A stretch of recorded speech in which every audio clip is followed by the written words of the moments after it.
So I am very excited to see this matchup because it feels like it's going to play out a little bit differently than we've been used to seeing throughout the weekend. And it looks like both players are setting up right off the bat. And I think we have a mulligan on at least one side. Yeah, I believe we see a mulligan on both sides. There we go. Yeah, there it is. Not the premier way to start off this match, but at least it has some sort of equality and parity. Yeah, it's actually pretty rare. Both these decks run a very high basic Pokemon count, but as it is, if you don't have a basic Pokemon, you still have to shuffle back in and draw a new set of 7. Right. So, what exactly do you expect to see out of Alex here for his opening strategy? Because even though we have been seeing this matchup, we have to keep in mind that he has to play around Jirachi here. Yeah, I think one big thing is he just needs to get knockouts whenever it's on a Pokemon that has energy, like Caleb has. He's going to want to really, I guess, try and knock out these Combi before they can become Vespiquen, maybe by using some of his bat abilities. But it is really rough when you do have to fight against that massive weakness. If a Vespiquen can get set up, it's very easy to just one-shot a Seismitoad EX. Right. I mean, even if you get past the Jirachi, you still have to figure out how to be the actual Vespiquen itself. Yeah, this can be a really rough matchup. It does depend, though. If you can get the lockdown soon enough before your opponent can even get any evolutions, your bats can sort of take care of the rest while you deal a small amount of damage. Oh, what an awful, awful starting Pokemon. We see a Jirachi EX start for Alex. I'm not exactly sure what we're going to be seeing from Caleb, but it's got to be better than Jirachi, right? Yeah, most are.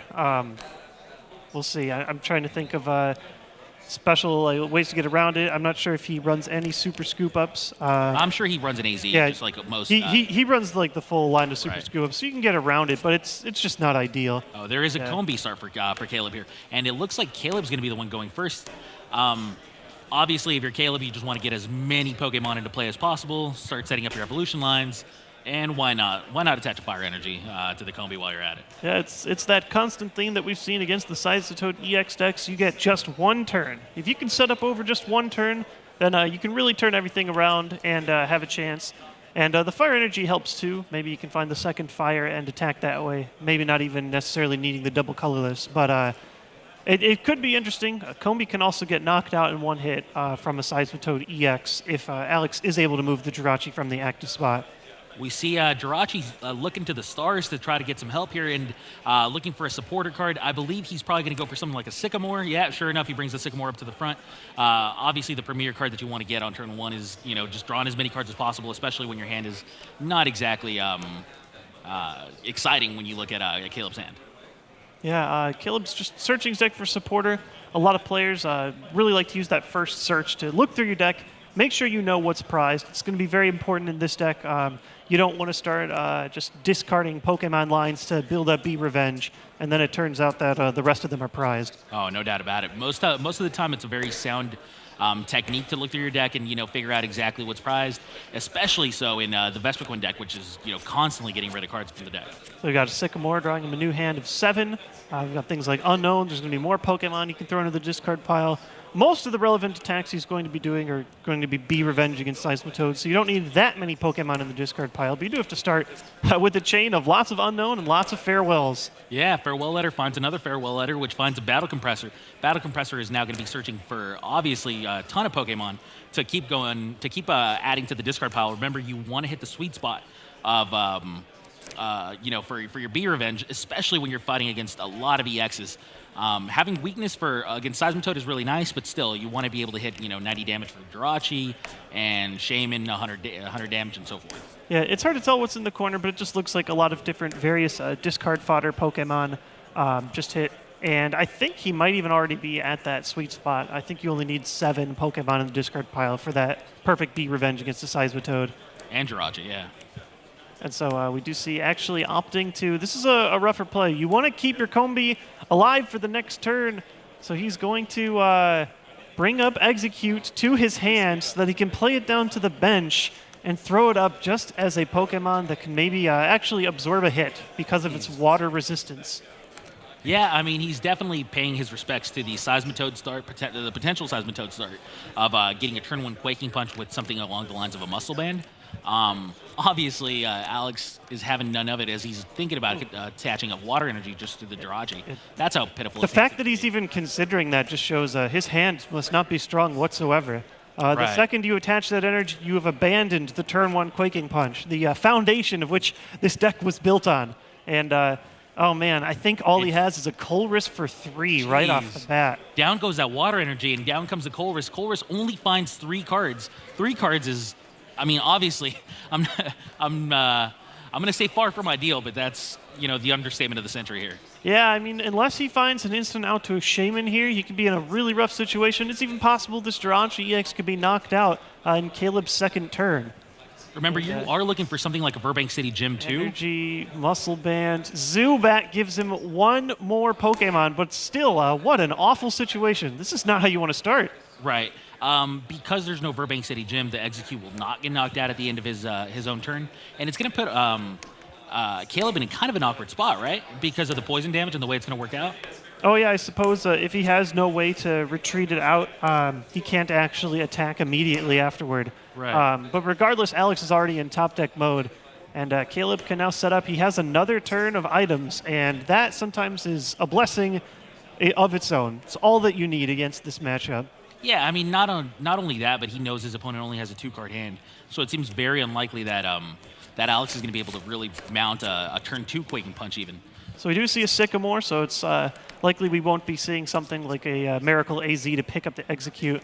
But with that fresh new hand, he's got things like double colorless energy that he can attach. He has another Battle Compressor that he can use to thin out the deck. We finally see a Vespiquen and finally being turn 2. Yeah. We see a Vespiquen here from Caleb, which means that if he finds a double colorless energy, he'll be able to start attacking with the ideal Pokemon, which is Vespiquen. Yeah, he has a double colorless energy ready to go in his hand. I just don't think he can get the actual attack online this turn. But even despite that, Alex is going to need to draw something. There's really nothing else he can do. Maybe by just getting a knockout on this Execute from Poison after waiting 2 more in between turns. Maybe the prize card will give him something. Maybe his top deck will give him something.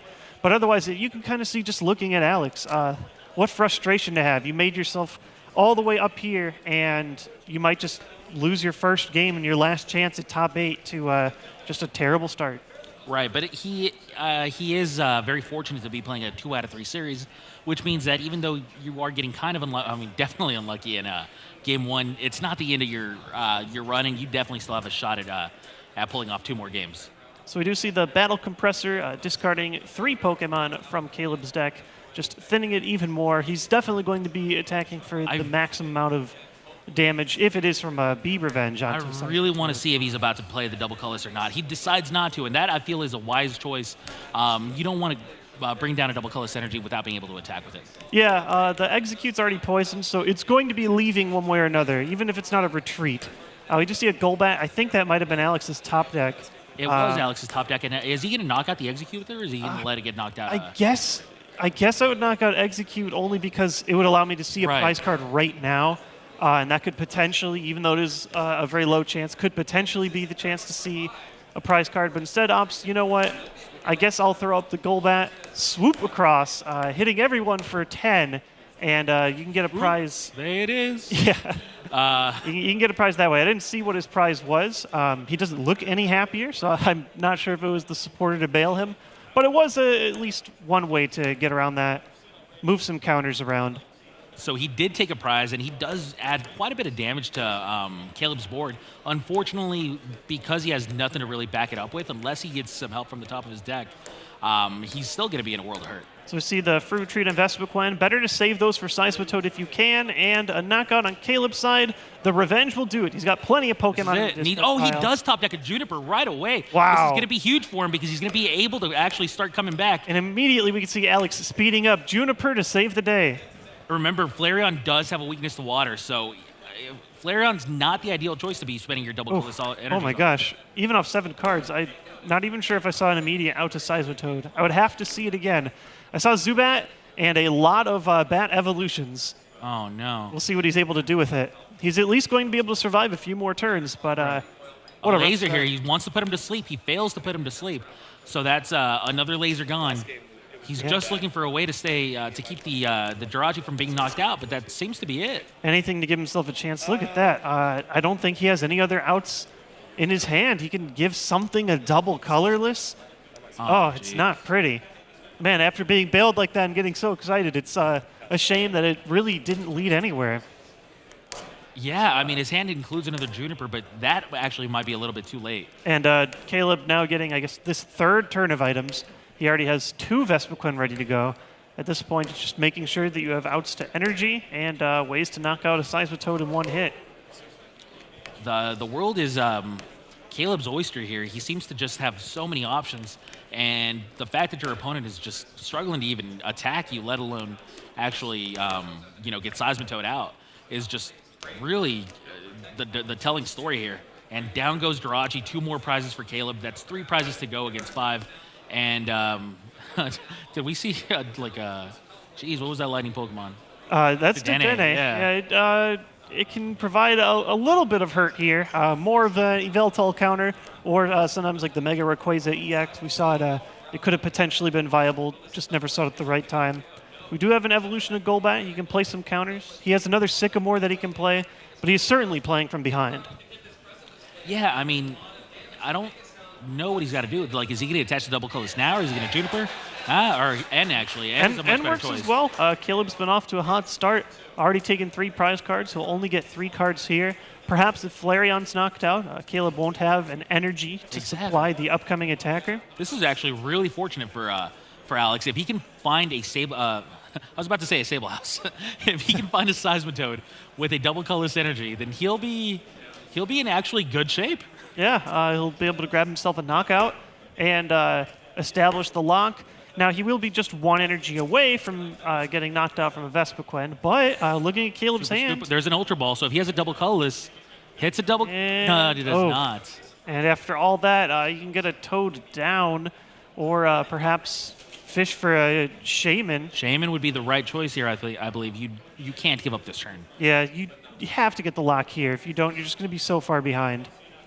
But Caleb's hand's not great. He has 1 farewell letter chance of finding a new card, but it was an effective hand. Yeah, he'll be able to get 2 cards if you count his actual draw for the turn. But Ultra Ball's got to find a Shaman, in my opinion. Yeah, I think so. See him search. I actually would have probably kept the Super Scoop Up just so I could flip, draw an extra card with Shaman. Oh, wow, and I'm not even 100% sure if I saw the Shaman. He does only run the 1. If you don't have Shaman, the game's pretty much over. Oh, boy. See him fan through it a few times. Otherwise, I'm not even 100% sure what you can get. You can get Seismitoad and Quaking Punch the next turn, but you've dropped the Punch Lock for so many turns. There's just not much else that you can do. At this point, I might even be considering conceding to move to the next game. Right. To perhaps win the full series. Oh, yeah, definitely. I think you might be able to give yourself an extra turn, maybe, just to see if your opponent dead drew. So you give up the Golbat, you let the Golbat get knocked out, you bring a Seismitoad down onto the bench because you have no Shaman, and then you just pray you hit a double colorless. If you hit that and your opponent doesn't draw, then you're still going to be okay. So I might not scoop quite yet, but, I mean, I'd definitely like a turn away. Yeah, you don't have a lot of outs, and it's just a shame. This deck is normally so consistent. You see, like there. Shows the Seismitoad, puts it in his hand. Yeah. Grab Toad. You can either bench it or just hold it for 1 turn. But whatever he does do, he's still going to need to find the double colorless in the following turn. So your Golbat's just going to retreat to the Dedenne, and you're going to bench the Seismitoad, pass your turn, and just kind of hope your opponent doesn't have any type of draw from the end. If he does, then the game is pretty much over, and I think you just concede right then and there. Yeah, there we go. Just throwing up the punching bag to Dedenne. Caleb draws. He chose not to play the Seismitoad just for the sake of not getting a Lysandered, I guess. Yeah. But no, Caleb did not draw anything relevant, I don't believe. Well, he did bring the Execute Now back up to his hand. Oh, it was an Ultra Ball. I thought maybe he's able to find an item. Oh, yeah, that's actually pretty relevant.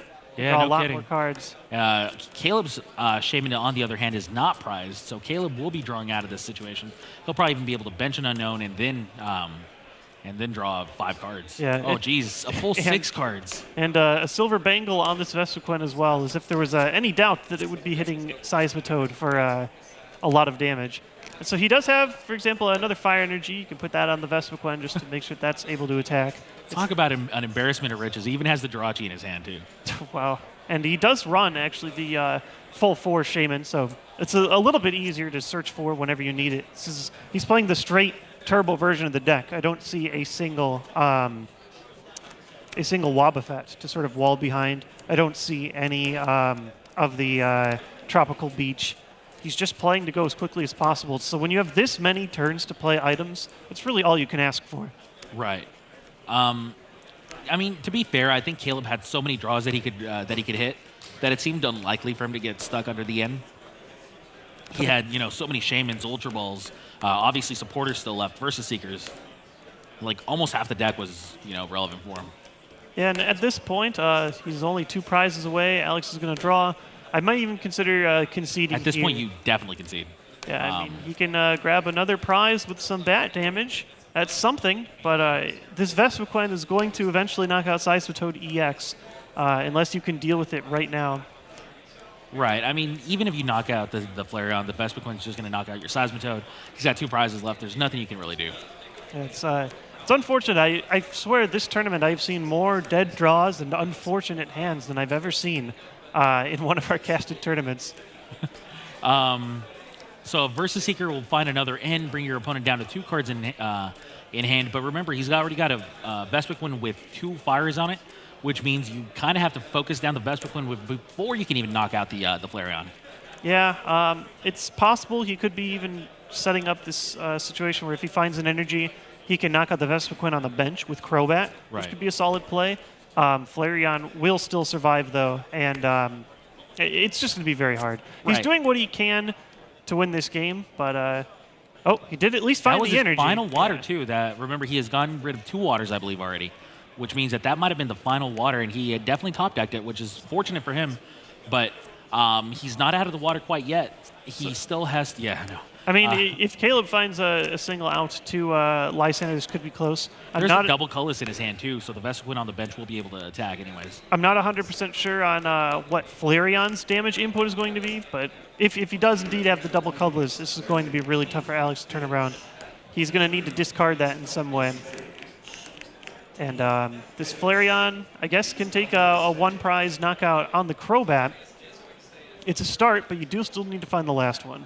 Right. Seismitoad has to knock out this Flareon and get rid of the double colorless in Vespiquen, on Vespiquen. That's going to be the only way you're going to be able to keep going here. And I don't know if his hand has the tools to do that.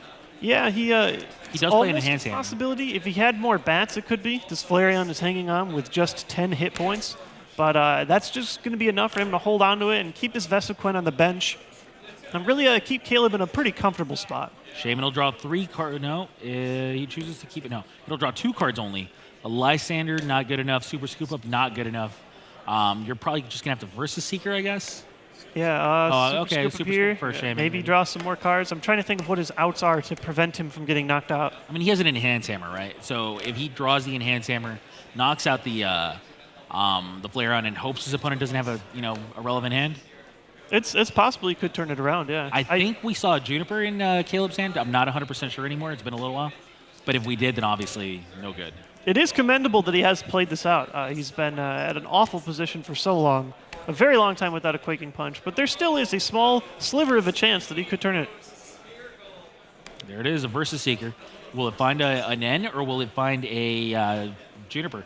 I don't blame him for getting a Juniper, even though the N I think would be ideal because I think I do remember seeing a Sycamore or a Juniper in Caleb's hand. Yeah, and I think you just have to Juniper. You have to dig. Yeah, if there's the Enhanced Hammer, you might as well find it.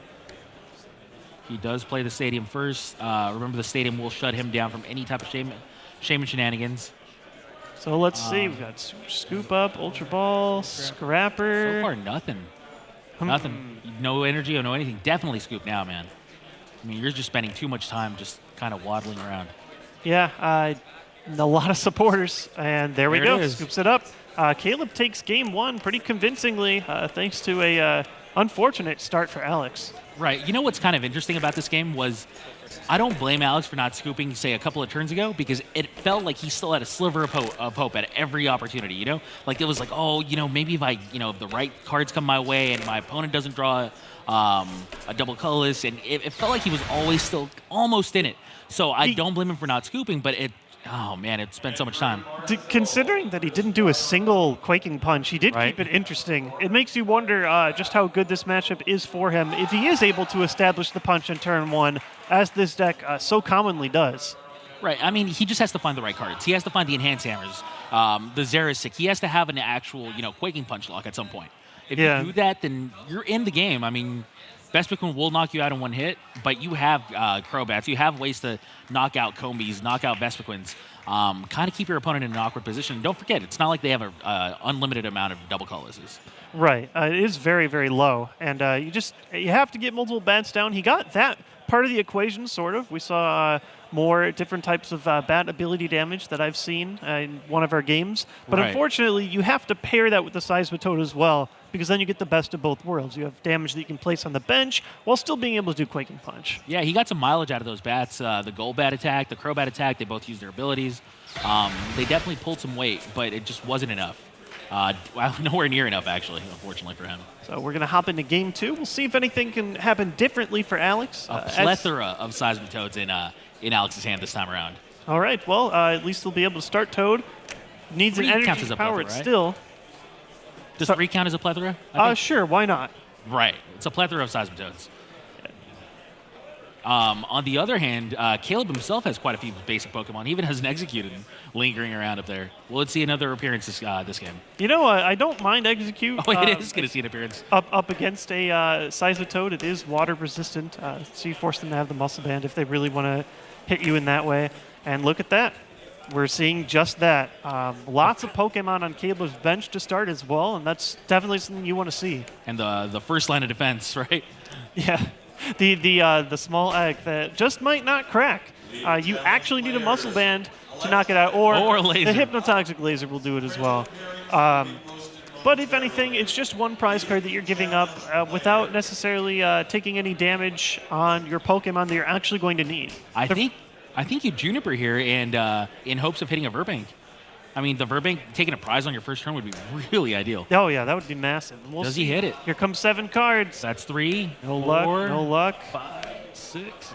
One final card? No. Oh, no luck. So not getting the knockout is obviously unfortunate, but still puts that Execute on a clock, and you can't really hide behind it for too long. Oh, Yeah, more than a turn anyway. At least make sure that the Execute isn't going to get that water resistance shenanigan.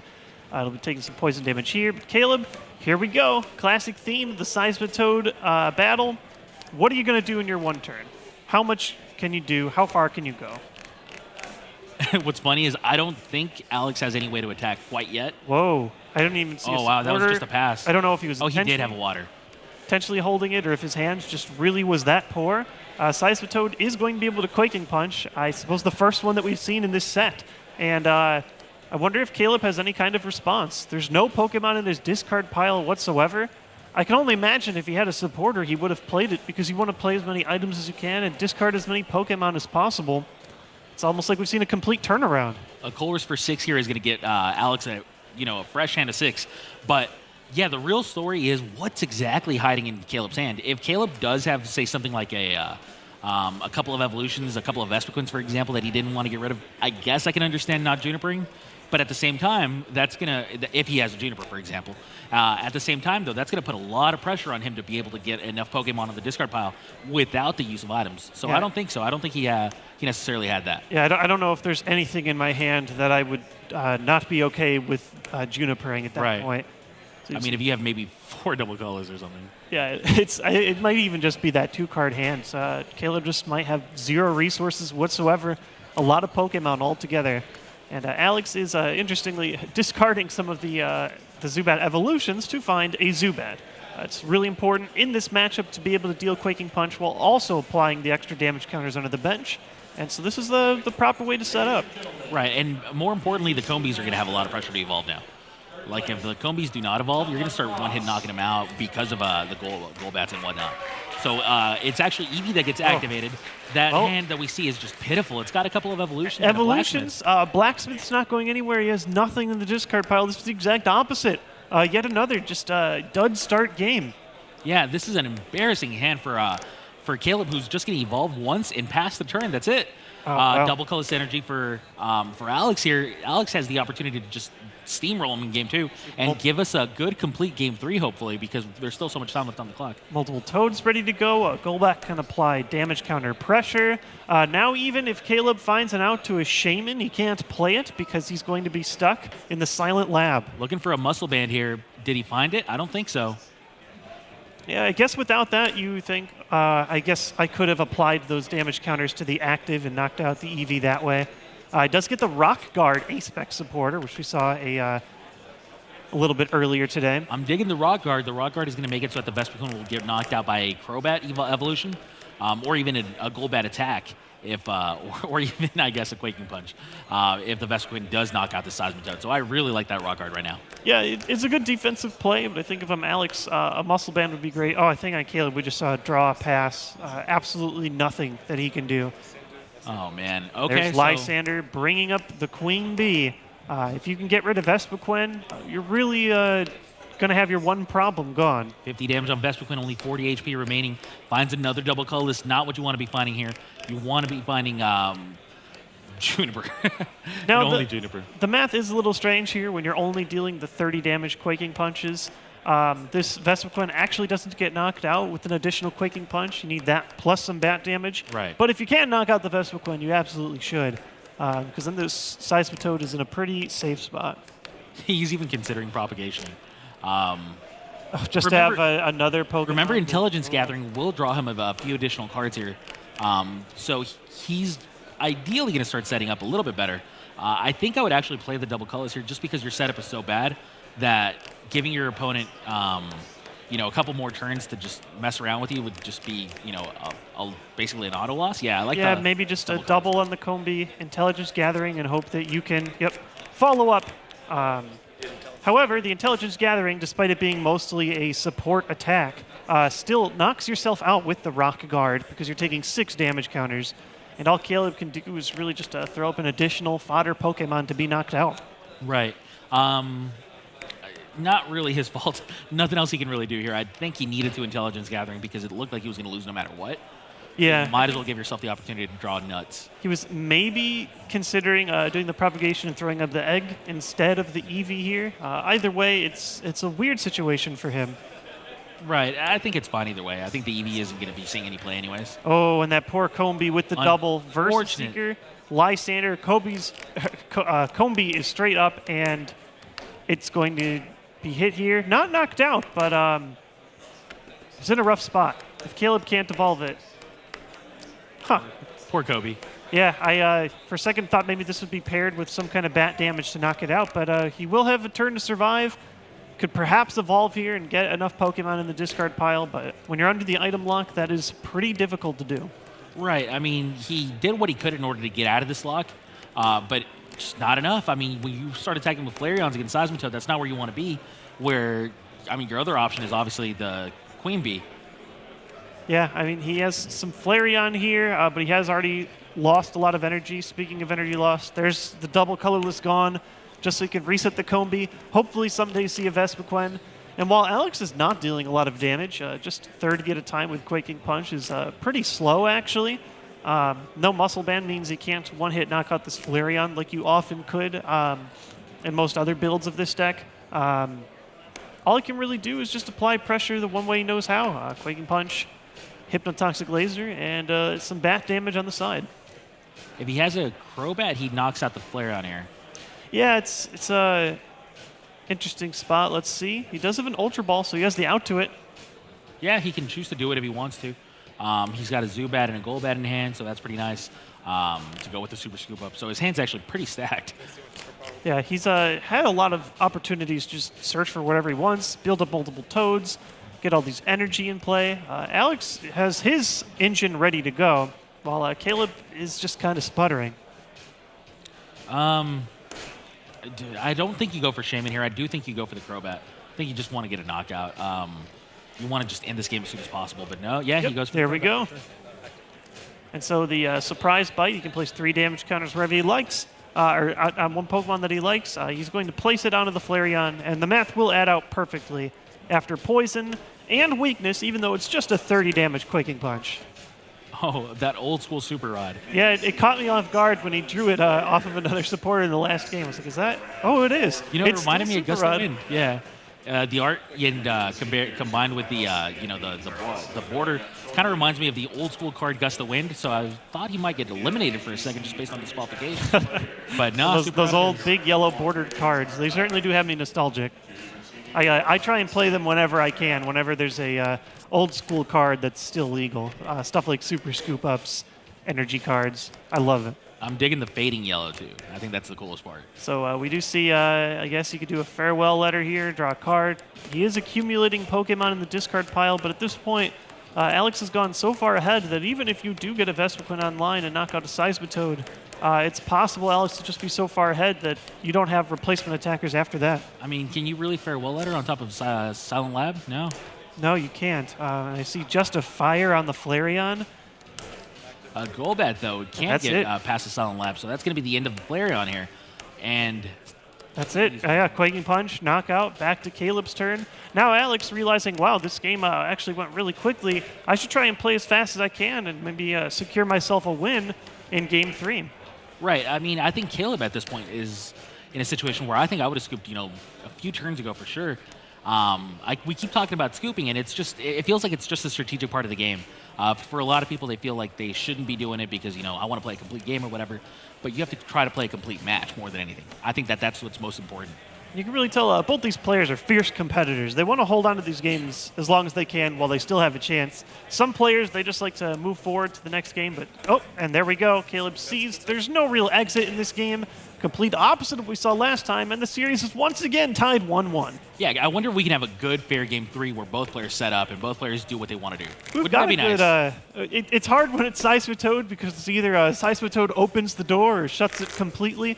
But you can see some interesting interactions. If the Seismitoad still gets its turn 1 lock, but the other player still needs to get a really good turn with items, we saw Caleb just passed. He did nothing. So he had a hand that was maybe even arguably worse than Alex's first hand. Right. And I thought I saw a stinker the first time. Yeah, I mean, it's not Alex's fault, right? It's not like Alex's Seismitoad ended up locking him out of the game. It was his own hand that locked him out of the game. There was nothing he could do. He drew poorly from the very beginning, and even when he intelligence gathering to try to save himself, he still drew absolutely nothing. Yeah, the gathering was no good. It was unfortunate he even had to get knocked out from a rock guard in the process of doing it. It's nice that that Vespiquen does have that option to draw cards if your back is against your wall. I like cards that have options like that. Like, it is a powerhouse, but it does have an actually relevant second attack. It just wasn't able to save Caleb. It was far too late. Yeah, we got to see the power of Rock Guard, though, and I think that's really cool. And that's going to be a potential story that we're going to be able to tell here in Game 3, where Rock Guard, if it comes into play at the right time against the right board, it'll just decimate Caleb here. Yeah, it's really frustrating, especially in some decks. If you can't get the one-hit knockout on a Seismitoad EX, you're just taking so many extra damage counters for free from the Seismitoad. Now this deck, it can handle it okay. You can get the one-hit knockout, but Vespiquen does have that magic number of 90 hit points. So even if a Vespiquen knocks you out, you take the 6 counters and then you're ready to be knocked out by a Quaking Punch for 30. Yep. Mulligan here from Caleb is going to be able to draw Alex an additional card, and I believe we see a Jirachi in Alex's hand, which means, or Jirachi EX, which means you're going to be able to at least start setting up, which is good. This is good for us, the viewers. Yeah, I would like to see both these players. Well, for one, I'm sure they're both going to try and play as quickly as possible. We do have around 20 minutes for Game 3. It's a lot more than the 4 or so that we saw in the last round. This matchup can go quickly as long as both players are setting up. There's a lot of big knockouts that can happen each way. Yeah, we had an option of being able to stream a Sableye mirror for people, by the way. We did have that option? Oh, we did. We really did. I've played that mirror one time on Pokemon Trading Card Game Online. We played for about an hour, and it didn't look like there was any end in sight. I think it ended up ending with one of us losing because of the in-game timer in Pokemon Trading Card Game Online. Ever since I have auto-conceded that matchup, I don't want to play it. I don't want to play it, let alone watch it. But it could happen. We'll have to see if the Sableye players have prepared for that. I wonder if they've finished Game 1 yet. I wonder if they're anywhere near that. Yeah, I don't know. It's interesting because you get milled, but then you can demill yourself because both players run all those cards to shuffle back into the deck. Oh my goodness. I think the Bunnelby tech is really where it comes down to. It's a very silly matchup. But here we do see not the best start. Alex did start the Shaman. Caleb opening the Combi sometimes can be a little more vulnerable than you'd like. We saw him opt to retreat it in another time when he started. Right, we saw the Jirachi EX in Alex's hand, but we didn't see the Shaman which he actually had to start with. So those are the only 2 Pokemon that he had in his hand. Obviously, you start with the Shaman here. That way you can Sky Return with your double colorless energy and bring the Shaman right back to your hand. But still, that's not the ideal first turn that you want to take. You know what I'm seeing differently from Caleb that we didn't see last time? Cards that he can play. I immediately saw the Ultra Ball, so okay, this is going to be a very different day. We've got multiple Combi, we've got Shaman. He hasn't played a supporter yet, so is going to be digging for that. I see yet another Shaman as an option, another Ultra Ball as an option. So we are at least going to see the what his deck was meant to do. Jeez. Yeah, Caleb's hand is awesome. Caleb's hand has everything, including a Shaman to draw him additional cards. So Caleb should be able to get the engines going as early as turn 2. Yeah, there's Ultra Ball number 2, and you can already see it's just thins so much from your hand. So you get Shaman, draw additional cards. Still no supporter. This is why his deck does run 4 Shaman EX, so that he can just dig as deep as possible. I do also think he might have had the Shaman in hand. So he might even just be trying to grab another Combi. He's going for a third Combi. That's fine. I mean, he already has a Shaman in play. I don't think you want to get 3 Shaman in play on turn 1. So getting the Combi's fine, but you are putting a little bit of pressure on your Shaman to draw you something. Yeah, I mean, I assume he thinks, well, I run all these supporters. And EV down 2, Shaman. 5 bench cards is full. from Shaman. No more Shaman, but 6 new cards. Now, one interesting thing when the EV does Did he fill draw the bench, nothing? I'm not 100% sure, but Oh, he drew a Getsu. So. he does have things like Unowned that you can't even really play. You can't do the farewell letter. But Gets' turn 1 could be massive. Let's see. Well, it has to be massive because his hand is awful. Only one item card going back in. Oh, it draws a Battle Compressor, though. But wow, that really did reveal Alex is not working with a lot. This has been just multiple lopsided games. It's some of the worst starts I've seen. Right. Well, the thing about the Battle Compressor here is really huge, though, because he has a Versus Seeker in hand. I just don't think he had any supporters to mess around with, besides like a Getsus, which obviously was not going to be good on turn 2. Yeah, you can do that. He could fuel the discard pile with Pokemon if he just wants to do a big attack. And it looks like that's what he's opting to do here. And as long as he can find some way to draw, maybe he does have a draw supporter, maybe he doesn't. Right. He knows what Alex has and knows that if he plays quickly, he can definitely finish this game before time. Okay. I am really interested in seeing his hand then because maybe I misread it. I could have sworn all I saw was like farewell letters and stuff, which obviously are no good when your bench is already full. But we'll see. Oh, there is a Versus Seeker, so I guess he did have a supporter that he had already discarded the Sycamore maybe right out at the beginning. Right. One of the Ultra Balls. All right, Alex's turn, and he top decks a Juniper. Oh, he might have to play a really ugly Juniper. Instead decides, I do have the Jirachi. I guess I can do that. His Jirachi can search for a supporter.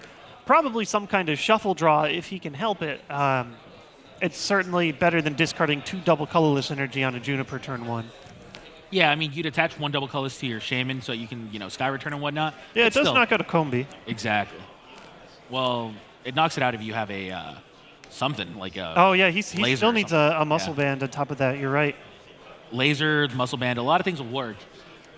But he does need something. Yeah, so used to, there was a popular 30 HP Combi, but this one, a little bit bigger, 40. Did he not attach a double colorless? No, he did not. So maybe just opting to search and try and find an out to the Seismitoad instead of going for the Sky Return out. That's really interesting. I think I would have gone for the double colorless so that I could just hope to hit a laser or something like that because you're going to be Sky Returning. You want to Sky Return your Shaman into your hand anyway, right? Yeah. And you want to knock at that Combi. It can refresh it. It can be a little scary if you don't end up finding any kind of replacement. Like if he doesn't find another Pokemon that he can throw up, you Sky Return and throw up Jirachi. It's a weird situation. Right. Yeah, I mean, it's definitely a weird situation. He does find a double colorless again, though. He finds the laser, so he will be able to take the knockout if he gets another Pokemon. But yeah, he doesn't have one. He has 1 card left to draw. Oh, super odd. So now you can take the knockout, but you really can't. I don't think I would feel comfortable throwing the game over to my opponent with just a Jirachi EX and no other bench Pokemon. Well, you have to understand, though, his hand is really bad to the point where he has no real choice, right? Yeah, tried to get something. The Hypnotoxic Laser, I guess, does apply that extra 10. Here we go, Sky Return up. All Caleb needs is 1 90 damage attack, which is very common in this deck. He has the double colors in his hand. He does not have the evolution quite yet. I don't see an Ultra Ball yet either. It's not a given that he's going to be able to win this game right now, but it's got to be close. Farewell letter, I guess, now that the bench space has been cleared up. But what an unfortunate situation for Alex. Needs 2 more Pokemon, Unknown being one of them, so he's going to be able to Oh, this is close. He throws up the Finds an Eevee. Eevee. Jirachi is fire weak, so it is even easier if you just get a Flareon, put a double on. He has a battle compressor, so the battle compressor is getting a couple of cards into his discard pile. No doubt getting enough Pokemon into the discard pile. All he needs is a Vespiquen now. Oh, Energy Evolution. Oh, yep. Does he have the Energy Blacksmith? Evolution versus Seeker. I believe he discarded a Blacksmith at one point. Blacksmith for the other energy. And there we go. Revenge takes out Jirachi. Poor Fire Weak. Oh, man.